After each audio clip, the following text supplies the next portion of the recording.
Bonjour, comme promis, nous voici en train de faire la tâche 3 de l'examen TCF Canada, TCF Québec, bref TCF en général. La tâche 3 de l'expression orale. Mais cette fois-ci, c'est pas moi qui vais jouer le rôle du candidat, je vais plutôt jouer le rôle du jury et on va prendre une personne, une candidate que j'ai eu à préparer pour ça qui va jouer le rôle de la candidate. Elle s'appelle Marina, elle va nous rejoindre tout de suite. Mais avant, j'aimerais bien qu'on admire ce brillant résultat de TCF Canada. C'est un candidat que j'ai formé qui venait d'avoir et c'est une femme. Comme toujours, on va d'abord faire un exemple en condition réelle d'examen avant d'expliquer après.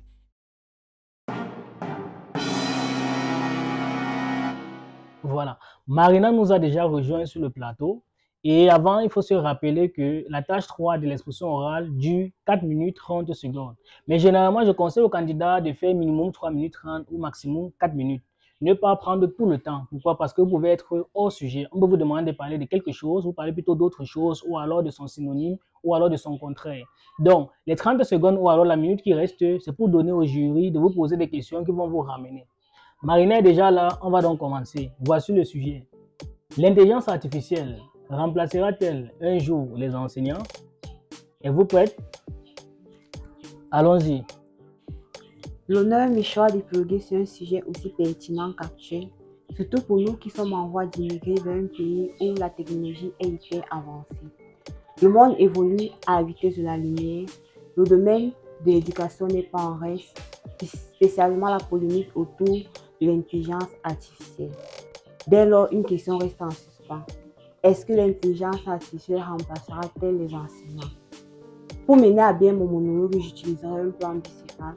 Je commencerai à répondre d'une part par l'affirmative, d'autre part par le négatif et je me positionnerai. D'entrée de jeu, nous pouvons présenter l'intelligence artificielle comme un ensemble de programmes informatiques complexes mis sur pied par l'homme, capables de simuler certains traits de l'intelligence humaine, à savoir le raisonnement et l'apprentissage. En ce sens, l'intelligence artificielle peut fournir un programme d'enseignement adapté à des élèves en simulant un algorithme de reconnaissance vocale. On prendra l'exemple d'une salle de classe allant de 60 à 100 élèves où l'intelligence artificielle peut, rien qu'en reconnaissance vocale, simuler des plans de travail et d'enseignement spécialisés pour chaque élève. De plus, l'intelligence artificielle peut évaluer les performances et la participation des élèves en temps réel et fournir des commentaires pour les aider à s'améliorer. On prendra là l'exemple d'une salle de classe où il y a les élèves qui ont de la peine à participer au cours ou qui traînent à assimiler ces leçons. L'intelligence artificielle va donc évaluer en temps réel leur taux de participation et fournir un commentaire pour les aider à améliorer leur performance. Cependant, malgré les avantages potentiels qu'offre l'intelligence artificielle, remplacer complètement les enseignants humains n'est pas réaliste. En effet, l'enseignant humain occupe une place cruciale dans l'éducation de l'élève en offrant des interactions physiques que l'intelligence artificielle ne peut pas offrir. Nous allons dans un premier temps présenter les interactions sociales et en prenant par exemple une salle de classe de stylistes modélistes ou de mannequins où il faut évaluer de façon physique les aptitudes des élèves, évaluer de façon physique les manquements que chaque étudiant présente pour permettre de les améliorer.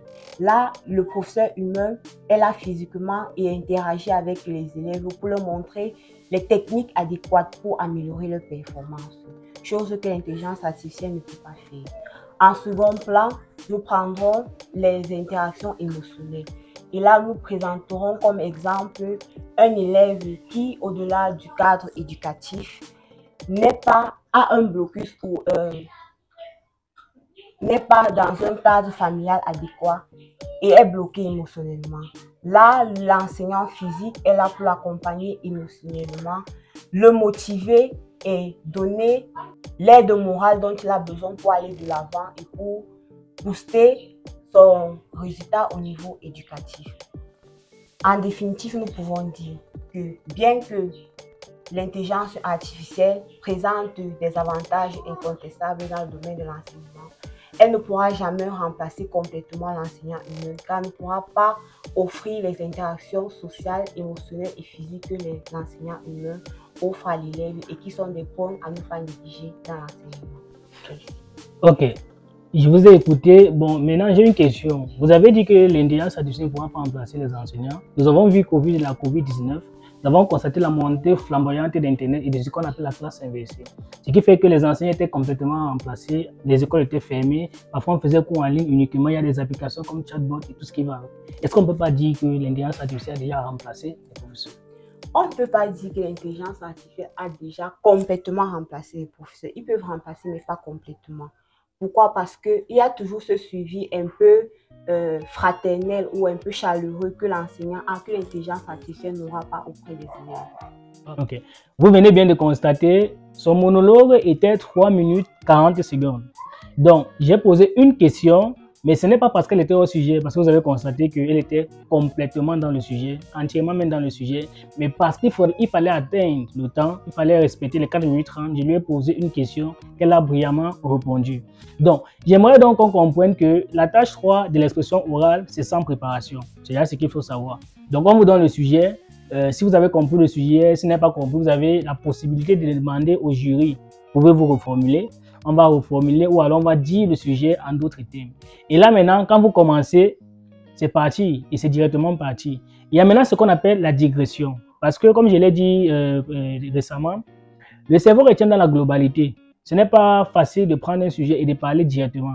C'est ce qu'on appelle la Gestalt théorie, la théorie des bonnes formes. Donc si on vous montre un symbole, par exemple la main, au moins ça, vous allez voir que c'est la main. C'est quand vous allez prêter attention que vous allez constater que ça, c'est un doigt. C'est ça le cerveau. Donc, si on donne un sujet que vous prenez directement sur vous de parler de la chose, sans toutefois préparer l'entrée, vous allez voir que ça ne va pas donner. J'aime beaucoup le français et j'aimerais vraiment les bras à vigilant.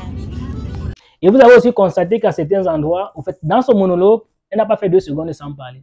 C'est ce que je conseille. On ne fait pas 2 secondes sans parler parce que ça doit couler. Le jury sait pertinemment que ce n'est pas évident de prendre un sujet et de parler directement de la chose. Mais c'est à vous maintenant de prendre certaines digressions ou alors quand vous êtes bloqué sur certains thèmes, vous avez constaté qu'à un moment donné, ça faisait un peu comme si elle manquait certaines idées, mais elle a su gérer tout cela. Elle peut définir un thème ou alors mieux expliquer un thème, expliciter un thème ou alors donner l'exemple. Donc là, c'est juste une vue panoramique de la chose, une vue panoramique. On va aller pas à pas. Je vais vous montrer dans la prochaine vidéo les différents types d'introduction.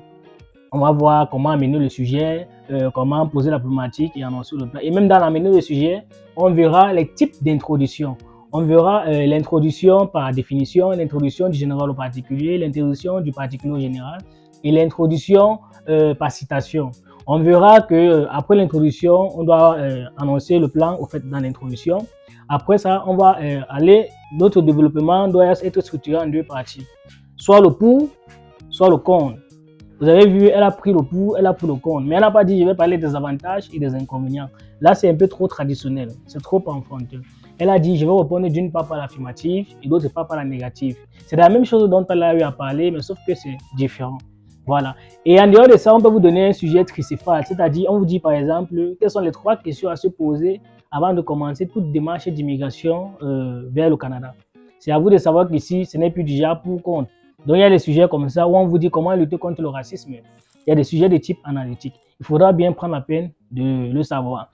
Maintenant, en conclusion, vous n'avez pas besoin de rappeler ce que vous avez eu à dire au vu de tout ce qui a été développé ou alors mon sujet pour être sur. Non, vous prenez directement position. Bref, il y aura une panoplie de sujets qu'on va avoir à traiter. On va donner toutes les étapes. La prochaine vidéo sera uniquement consacrée à l'introduction. Et je vais aussi prendre la peine de faire la différence entre le TCF, TEF, DALF et tout. Bref, on aura une panoplie de vidéos. Restez scotchés, n'oubliez pas de vous abonner et surtout, n'oubliez pas de liker et de partager. Rendez-vous la prochaine vez, comme on dit en espagnol.